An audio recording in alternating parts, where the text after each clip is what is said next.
Fala pessoal, sejam bem-vindos a mais um vídeo. Eu me chamo Felipe Udi, sou analista CNPI, número 2434. No vídeo de hoje nós vamos falar sobre os resultados da Kepler Weber, né? É uma das empresas aí que eu acho com resultados, né, muito bons, uma das minhas preferidas no setor do agronegócio, uma small cap muito interessante. Existem outras muito boas também do ponto de vista de gestão, que é uma Brasil Agro.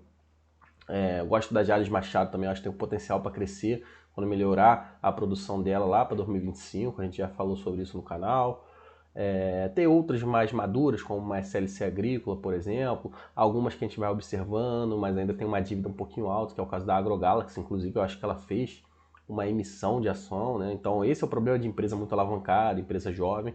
Mas a KP Weber, ela tem um capex muito baixinho, tá? Para produzir os granéis, que a gente vai ver aqui adiante.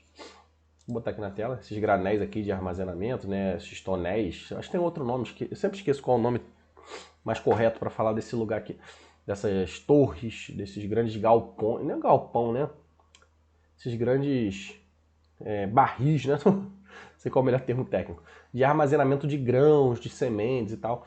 Como o agronegócio vem expandindo muito no Brasil e no mundo, e o Brasil é um dos pioneiros, a Kepler Weber tem crescido bastante na produção desses tonéis aí para armazenamento de sementes de grandes produtores, tá? Então, pessoal, se esse vídeo for útil para vocês de alguma forma, a gente pede sempre a colaboração, que a gente sem vocês a gente não é nada, né, para crescer.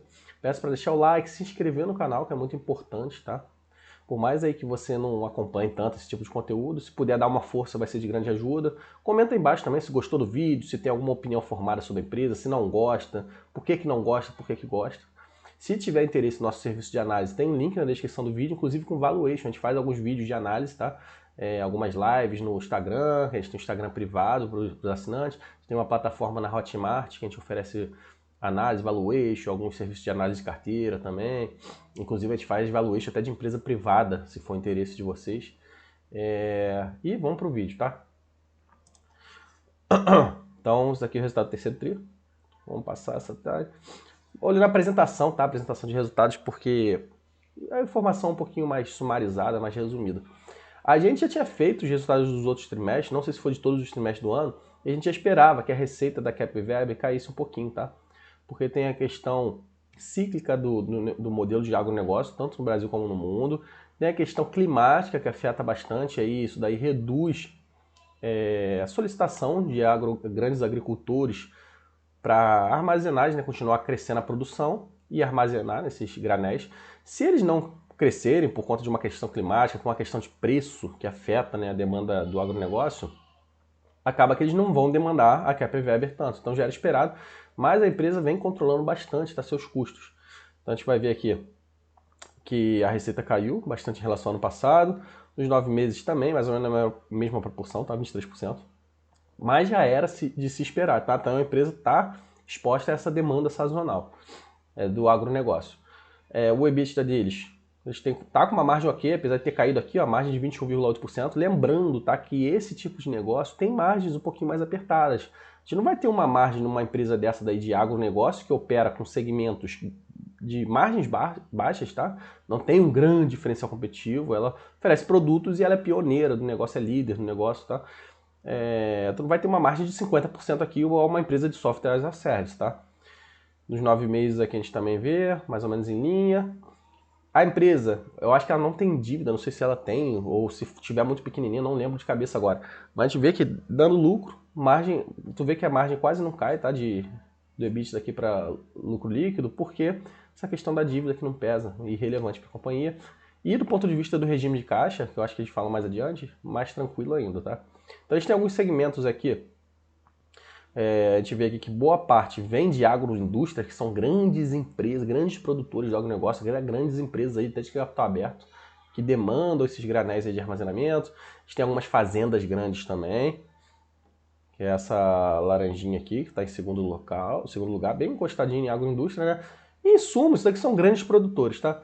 Alguns negócios internacionais, que ainda é bem pequenininho, portos e terminais, né, para quem quer fazer essa escoagem para alguma região do país ou para outro lugar do mundo, armazena antes, próximo de portos e terminais. E serviços, que isso daqui é uma vertical para tentar controlar essa sazonalidade, essa ciclicidade do negócio, porque historicamente a KP Weber teve esse problema da cotação caindo, porque a demanda caiu, ela foi muito afetada nessa questão dos contratos novos para esses granéis, mas apesar de ter caído nesse trimestre, nesse ano, não caiu de uma maneira tão brusca como a gente viu historicamente, tá? Então a gente vê que aqui na receita, a gente vê que caiu bastante nas fazendas, mas a agroindústria até segurou, nos 9 meses mais ou menos igual, negócios internacionais também caindo bastante, mas lembrando que no mercado internacional está muito pior que aqui no Brasil, tá? Agora parece que o movimento macro está melhorando lá fora e aqui no Brasil já está melhorando há um tempo, né? Selic caindo. Então a tendência é melhorar as demandas internacionais. Portos terminais também são afetados por conta dessa questão aí internacional. E reposição de serviços é essa vertical para tentar dar uma equilibrada nessa demanda sazonal. Por quê? Às vezes você tem esses granéis de armazenamento, a tua demanda lá de contratos novos ou de extensão de contratos existentes acaba sendo reduzida por conta de menor produção do agronegócio. Mas se você tiver alguns serviços para prestar, não, a gente tem que fazer a manutenção nesse granel aqui que você tem. Pô, esse granel está se deteriorando, pode, sei lá, romper aqui a parte metálica, ou a gente tem que trocar alguma peça aqui, um controle, tem um chip lá de controle das sementes para a gente saber em qual nível de estágio que está lá dentro, de quantidade de semente, volume de semente. Então são alguns serviços que a gente vem colocando e esses serviços têm contratos mais estáveis, até semelhante, eu falei de software as a service, não é a mesma coisa. Mas é tudo as a service agora, né? Agronegócio as a service, granel as a service, vocês até falaram alguma coisa sobre isso. Então é bem interessante isso aqui para estabilizar, a gente vê que está crescendo. Por quê? Isso aqui é mais estável do que os outros serviços. Aqui falando das obras nacionais, né, algumas regiões do país, que vai demandar questões dele lá no Maranhão, Mato Grosso, Paraná, né? Lá fora do país também, ó, Peru, Paraguai, eles entregaram agora em julho de 2023. Então isso daqui vai começar a entrar receita, né, para o próximo ano, provavelmente. Esse aqui é um pouquinho maior, né, aqui no Brasil bem mais forte, aqui esse daqui de Maranhão é bem maior. Internacional ainda bem pequeno, 5 mil toneladas, 7 mil, Paraguai. Alguns fornecimentos relevantes negociados no período, tá? Isso aqui é bom para a gente ver tipo uma espécie de backlog para os próximos anos. Então a gente vê que 2024 vai vir mais forte, ó. Fazenda 78 milhões, entrega de obra em março de 2024, agroindústria, meio que uma coisa complementa a outra, né? Maio 118, a internacional 22 e portos e terminais 51. Né? Então a gente vê que algumas obras para ampliação. Silos, né? O termo melhor é silos. Eu falo granel, não sei porque que eu esqueço. É silos, essas torres aí de armazenagem de semente. Então o EBITDA caiu bastante, a gente já viu, né? Tanto nos 3 meses quanto nos 9 meses. Capex super controlado, apesar de ter aumentado agora, porque a gente está vendo que está entregando novos projetos aí para os próximos anos, mas 53 milhões, frente a um EBITDA aí de 88 milhões ainda supre, então a empresa não precisa nem se endividar para poder entregar esse Capex aqui. Claro que Capex é do ponto de vista do FCO, tá, pessoal? Aqui é EBITDA, mas o EBITDA às vezes fica muito próximo do FCO, a gente tem que olhar capital de giro, algumas questões podem impactar, mas dá para ter uma ideia, tá? Até porque o regime de competência impacta diretamente lá na demonstração de fluxo de caixa, tá? A DRE. Alguns investimentos, ó, robô, veículo portátil, então isso daqui enxuga, vai ter gasto agora de CAPEX, mas vai enxugar gasto operacional lá na frente, que vai aumentar as margens operacionais, margem EBITDA da companhia. Outro robô aqui colaborativo de solda, então a gente tem alguns novos produtos, né, bem maior que 2022, ó, 6% já, investimento em TI, 13%, tá um pouquinho menos, reformas para se adaptar a algumas legislações aumentou aqui também, e aumento de capacidade fabril, bem superior a 2022, tá? Aqui no terceiro tri. O terceiro tri foi mais tranquilo, né, do que 2022. O terceiro tri ficou mais aqui em reformas de legislações e novos produtos, né? Então a gente tem um caixa líquido aqui, ó, de 113 milhões, disponibilidade totais de 320, né? Deve ter um pouquinho de dívida, né, que abate aqui. Que é a liquidez diária da empresa, o ROIC caiu bastante, mas assim, é porque depende dessas demandas também, do negócio. CAPEX aumentou, tudo isso impacta no ROIC. Esse ROIC aqui fica muito distorcido também, a empresa dá 107% de retorno, é porque o CAPEX é muito baixo e a empresa tem uma receita bem superior, tá? Uma rentabilidade bem superior. Então eles empregam lá um CAPEX e vai crescendo pra caramba. Mas, pô, isso aqui é irreal, a gente dizer, ah, não, a empresa tem uma rentabilidade de 107%, até 50%, tá? Isso daqui é irreal ainda. É muito complicado, porque não dá para fazer uma comparação sem ajuste, tá? Normalizado, tá? A empresa começou a distribuir bem mais agora em 2023, porque está tendo menos projetos, né, menos demanda nesse ano, mas está investindo para o ano que vem. Então o payout ano que vem deve baixar. Então esse é um problema de quem investe aí pensando só em dividendo no trimestre, no ano. Tá? Aqui mostrando o regime de competência, regime de caixa, né, payout.